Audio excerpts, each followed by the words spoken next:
Thank you so much, Abu, for joining us on a podcast at Dawdle. We're extremely grateful that you took out time to share your insights with our global audience. A lot of them are leaders inside the healthcare industry, and we seriously feel that this podcast is going to be enormously beneficial for them. To start with, Thank you. Thank you, Rishi. Thank you so much for having me on the platform. thanks so much, Abu. We have got a few topics for you to discuss upon. But before we Uh-huh. go there, if you could take our audience to your journey so far so as to give a context. Okay. So I have been with Apollo from last 16 years, handling international business, and this is my first job, and I'm enjoying the journey. And yes, of course, how medical tourism is growing in India. We are one of the biggest industry now, and proud to be a part of it. Thank you so much, Abu. It's very nice to see somebody staying with a company for, say, 16 years, and that goes on to show how much passionate you are for this kind of a role. I'll tell you something about it. It is not about, staying with one company. It is about, Apollo's innovation, creativity, and advancement in the technology. Whatever technology comes in India, it is Apollo's first. That is one thing. And second thing is I've worked with, various leaders. Every 3 years, I have a new leader, something new to learn. And, the platform remains the same, but I have worked under different leaders. That is the beauty. Great, Abu. Very quickly, we'll go to the first topic is since you have been into international business development, is that what are the most significant shifts that you have seen in how patients choose healthcare destinations globally? If you could give us an overview. India has been one of the favorite medical tourism destination. Earlier, it was compared like 1/10 of the cost of in America. Then later on, patients started focusing on the quality. They also need a transparency to be maintained and trust building, which is very important. Patient today, they research online. They look for so many things on, at the end of the day, you have to meet the requirement. It is not only about, landing in some hospital, you're lost. There are so many things we have seen over the period of time. Like if you look at, like digital is so evolving. It is becoming so competitive, and like at the same time, it is very, very friendly for the patients and also to the hospitals. So related to this, like how do you see what are those digital tools which are transforming the way in which hospitals are managing international patients, engaging them? See, I'll tell you something now. Digital platforms are becoming more frequent. It's kind of household management now for the patients, and now patient, for example, I'll give you an example. Yeah. If I want to travel somewhere, first thing what I will do is, I'll try to Google it. What is happening in the country? What is the economic status? How are the geopolitical situation? Affordability, hotels, and so many things. Likewise, now patients, they prefer to have virtual consultations. They prefer to have second medical opinions. Then they want to be in touch directly with the doctors, no mediators, and that helps them making a decision. And at the same time, they also compare the technology, what is available in which hospital. Yeah. Okay. So these are all the few things, which has really evolved and making patients' life easy to take decisions. Yeah, I got it. And in this way, if we see, it's kind of told that it's a tough task to scale international partnership, especially when it comes to healthcare. So Okay. would like to understand directly from you, the horse's mouth, is that what it takes to establish and scale international partnership in healthcare? See, it is all about trust. Okay. Because I'll tell you something, everybody's health is very confidential. Hmm. Okay. Trust is the most important part. The second thing is adaptability. Hmm. For example, a patient from Tanzania and a patient from Oman, these two patients are really different. Okay. They have a different mindset, they have a different cultures, and their needs are different. You have to really adapt, according to their needs and requirements. Third thing is your consistency. We always focus on the pre-sales management. Nobody is bothered about post-sales. Yes. So your consistency is really, really important. Patient expects after they goes back to their country, they expects, uh, the the follow-up records, okay, Yeah. the touch with the doctors. They want to be us to remind them about their follow-ups and also, their the post-care treatments. You see, these three things are really, really important to build the consistency, Right. So, long-term relationships. yeah, related to this, I had a topic in mind is that so patients' expectations around pre and post treatment care are kind of Mhm. rising these days. What role do you see technology play in these journeys, making them more seamless and reassuring? See, one thing is, patient needs a clarity on the cost. Hmm. Okay. They want a very clear, defined clinical outcomes for what treatment they are coming in and their logistics. Okay. So there are so many applications, portals, okay, which patients can use. And patients, it has evolved, like during the time of COVID, like we ensured that, like patients are adapted to the teleconsultations. Yeah. You see, it helps the patients in taking accurate decision in procuring the at least close by second medical opinion, which is Mm. very close to the medical treatment which is being defined, and the digitalization of the medical records. Yes. You don't have to carry all your medical records wherever you just go. It is already secured in some cloud. You Mm. just have to go there. This is what the patient is expecting nowadays. Yes. Yeah. Technology is playing a huge role. And of course, like I think I'm sure, like the country India, Mm. we are there. Yeah. We are syncing with the technology according to the times, and we are taking up. So tell us a few use cases of technology that you're using for managing this cross-border patient experience, Uh-huh. especially, since we know that Apollo has always been a pioneer when it comes to technology interventions. So if you Uh-huh. would like to take a few use cases to make our audience understand.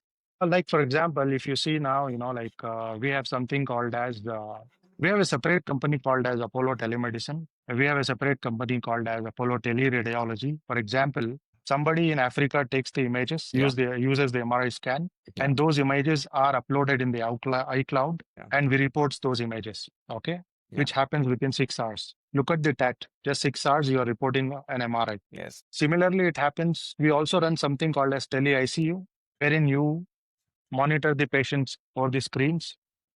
At the same time, Apollo 24 bar 7, Yes. this platform is only to secure appointments, meet the doctors online, have a consultation, take your decisions. I can just give you like four examples. There are plenty, but these are the four, like main which, which is happening. Yeah.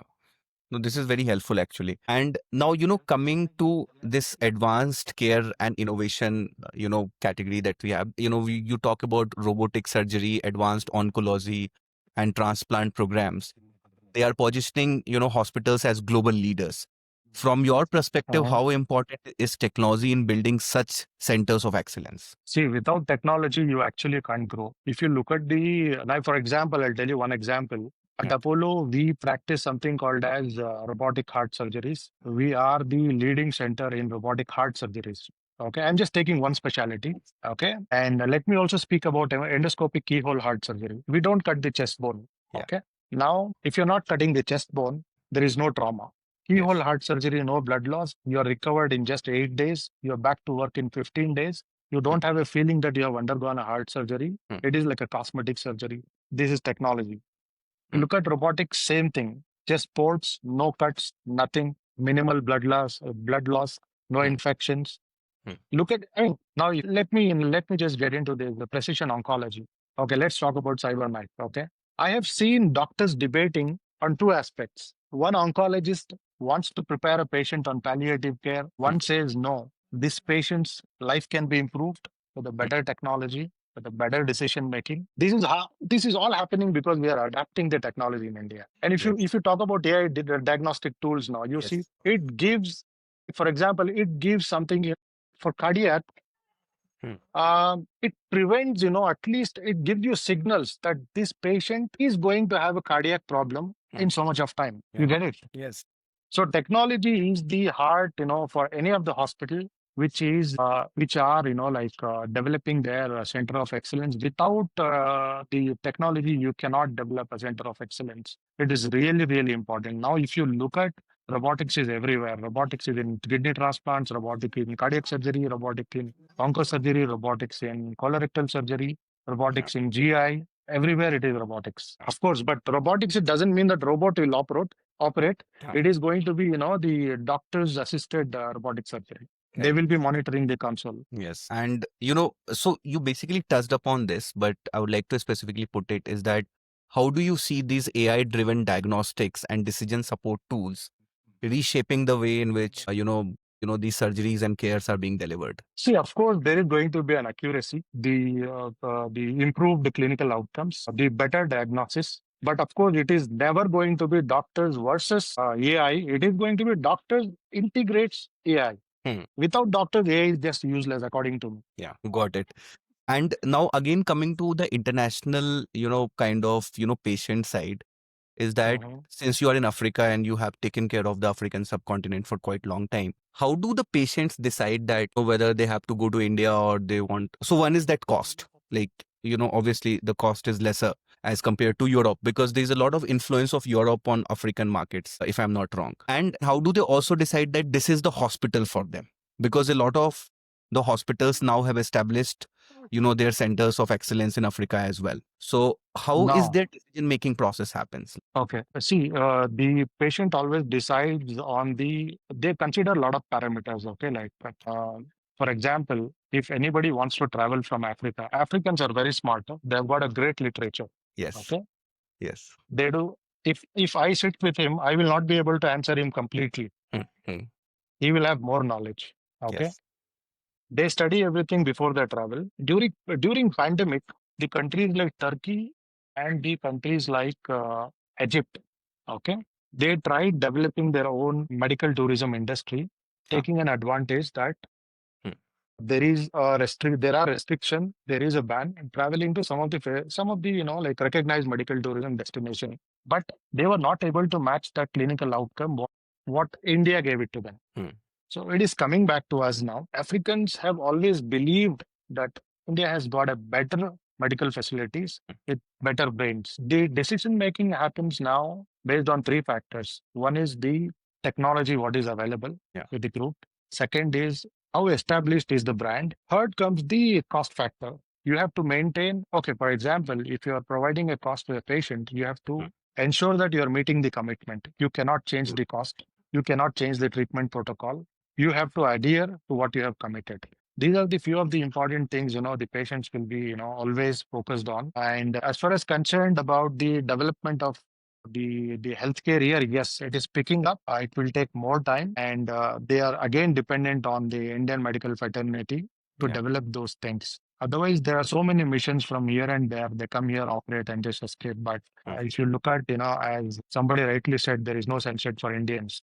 I see here, a lot of Indian doctors also working. And related to this only, I was gonna ask is that like, does Apollo also is thinking of establishing hospitals in Africa? Because why should patient come to India? Like, if the same facilities can be given in Africa. How do you match the clinical outcome? Hmm. How do you match the quality?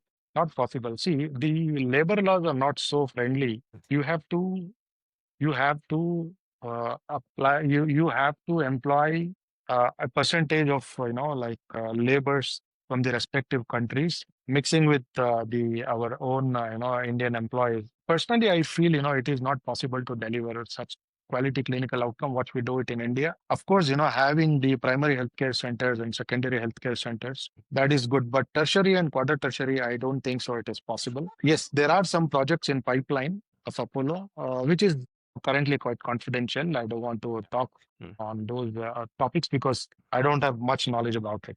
It Yeah. is still under the sort of discussions. They have Hmm. shortlisted some of the countries for sure. And this thing, Abu, once you talk about insurance, so how is the insurance penetration inside the African market that you have seen? Like, do people have insurance, health insurance, and all?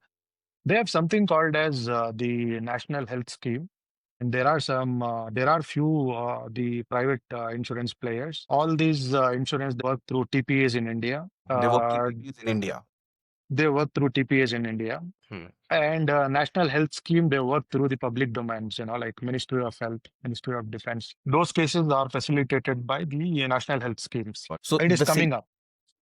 the same insurance that they have taken, will it be valid when they get a treatment done at Apollo in India or something like? Or It depends on it depends on the collaboration. If you have a tie-up, yes. And tie-ups are done based on the risk analysis and so many other factors. that, that But not every country provides the national health schemes. Only few countries which are developing really well and Hmm. which are getting really fast.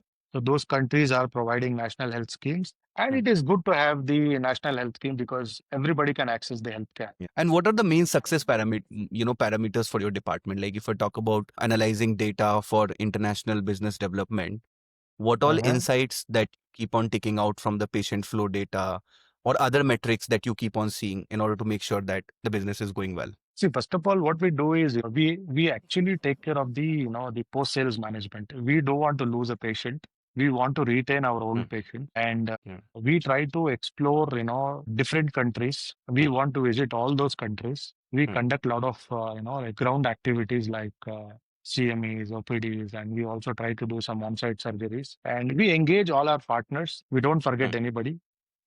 You see, yeah, Apollo is a great platform for anybody mm, to depend on technology, to depend on clinicians. Clinical outcomes are world class. It doesn't mean, as we are the most powerful group in India, mm, largest yeah, chain of hospitals with good technology, a good clinician. We have Proton, yes, we have everything. It helps. Apollo has been coming into these markets from last 2 decades, 2.5 decades. So there is a legacy. And at the same time, we are just trying to be consistent. We are trying to be better than others. yeah. We are trying our best to retain everything in the markets. I'm not saying we are the best, but patient knows. Yes, absolutely. The word of mouth is very important, and you have rightly focused upon the care, follow-ups and the experience, which actually matters a lot. So, Abu, tell us like whether this partnership is mostly driven directly to the patients or with the clinics or doctors who are there in Africa. Like Apollo also trains those doctors or guides those doctors in some way or the other. See, partnerships are, it is not only about the referral of patients, it is also about upscaling their doctors and nurses, Yeah. also developing their healthcare ecosystems, and at the same time the exchange programs Yes. like CMEs. We do online webinars. We participate in the symposiums, Hmm. participate in the conferences. We support them. We also do a lot of CSR activities. Yes. So likewise, we have been managing. And if you look ahead, what are the technologies do you believe will have greatest impact, especially in international healthcare? If you could take a few examples, like, I strongly feel like, the diagnostics and AI treatment planning, syncing with the top clinicians. and one more thing you mentioned was Telehealth services, yes, telemedicine, teleconsultations with the patients. yes, So it is like, patient will share the medical records. My doctor will go through all the medical records. Then patients will meet online to the doctors.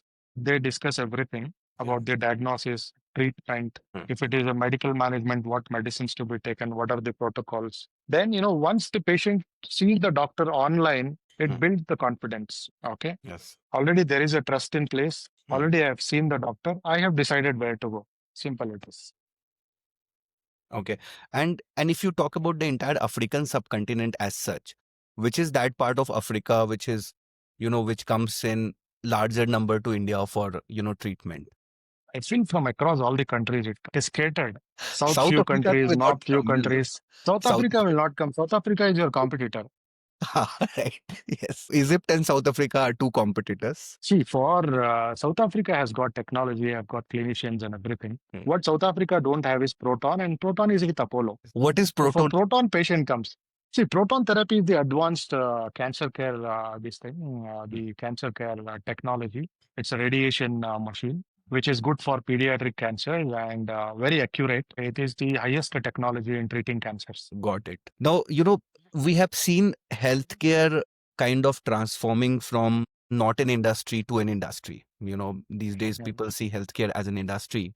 And when that happens, hospitals have to balance financial growth targets with the values of compassion, trust, and excellence, which is there.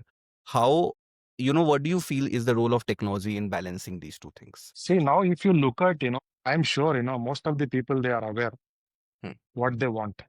Okay. If you say someone, okay, come, I'll do an open surgery, it is good for somewhere tier two, tier three cities wherein they don't understand anything. Right. But if in Bangalore, if you say that, come, I'll do an open surgery, will they come to you? They will not. No. Yes. He will look at something minimally invasive or scarless surgery. Somebody wants a scarless surgery. Hmm. Scar should not be seen. Hmm. So I have to develop, no? I Hmm. have to innovate myself. Like, Hmm. for example, if you look at my cardiac surgeon, he started keyhole heart surgery in 2010. Hmm. Today, to get his slot, patient has to wait for 15 days. Hmm. Right. Likewise, in all specialties, it is completely minimally invasive, scarless, Hmm. no blood loss. I want to get back to the work quickly. what is the alternative treatment. This is what is happening now in India. Yeah. And when these patients come to India, like it's not only the hospital. I think you people will be arranging for their accommodation, for their lodging, food, and all those things, because so it becomes a logistics challenge, right? Means to shift them from Africa to India. No, it's a set protocol. It is not at all a challenge. These are basics. I don't think so we should be asking this. These are all basics. So how does that logistics basically happen? Like, is there like 50, 60 patients in one go come to India, or it's like one by one? No, that is on. Yeah, see, 50, 60 also comes, but it is through public domains, through Hmm. Ministry of Health, Ministry of Defense. If those are retail patients, they of course, they depend on the hospitals. There is a team. They take care of the inquiries of the patients. They send their treatment plans. They Hmm. arrange their airport transfers. They also give options for the guest houses and everything. Hmm. Because no patients likes to stay in the hotels. Those are very, minimal patients, who comes here for Hmm. like high-end health checks and all, they stay in hotels and all, but delegation stays at the hotels. Otherwise, most of the patients, they prefer staying in guest houses. Now, my last question, since you have to leave now, is that what is that one advice that you will like to give to leaders who are looking to expand their healthcare institutions internationally and also want to be future ready with technology? This is a very tough question. I can't give it to the leaders. I'm still on a learning. But anything No, from we have to maintain. Yes, yes. I'm still learning, and like the only one advice is like the important thing we should be focusing now is Hmm. Post sales management enough of pre sales हम लोग treatment करने के बाद patient को कहते हैं ऐसे नहीं करने का Hmm. उनको याद रखो उनका ख्याल रखो because one patient will give you another 5 patients okay and technology yes we have to bring the technology the adaptability has to be there Yes. without technology you can't sell anything now. Thank you so much, Abu, for joining us on a podcast at Dawdle. We'll be in touch, and Thanks, Rishi. for sharing Sure. insights. Thank you so much. Thanks. Bye bye.